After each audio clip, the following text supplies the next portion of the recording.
a flashlight suddenly rolled under the bed. I quickly pushed it to the other side. Luckily, when the kidnapper picked it up, he didn't notice me, but one of his buddies seemed to sense something and flipped the light on. I froze in terror, staring at the kidnapper just inches away. My heart almost stopped. Even my toes curled up tight. Thankfully, they were all focused on the bed. Turns out the leader was lying on it when they barged in. My boyfriend hurt him. The boss getting stabbed meant my boyfriend was probably gone. I couldn't stop a tear from falling, but I quickly shut my eyes, afraid it might drip onto the floor.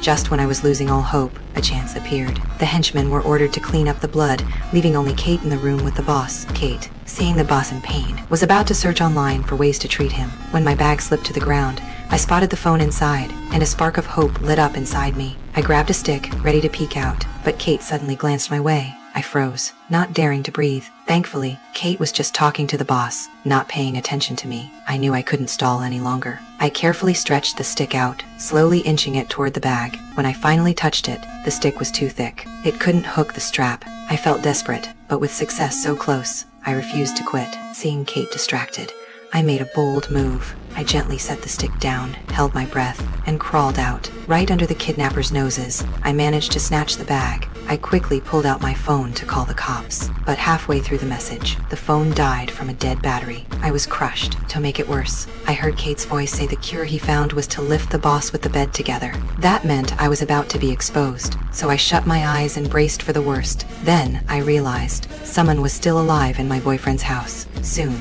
a woman was dragged in. She seemed to know about my secret meetups with my boyfriend and accidentally dropped her watch on the floor. When she bent down to grab it, she spotted me under the bed, but now I was the only one who could save her family. She forced herself to stay calm, stood up, and began stitching the boss's wound, but the henchman kept a close eye, and neither of us found a way out. In the end, I stayed hidden under the bed. While she was taken to another room, she and my boyfriend were tied to the bed, while my boyfriend's dad put on a suit, and the kidnappers even helped him tighten a tie. Turns out they wanted to use his role as a bank manager to rob the biggest bank in town. After the father was taken away, most of the kidnappers left to pull off the job. Only the boss stayed in the room.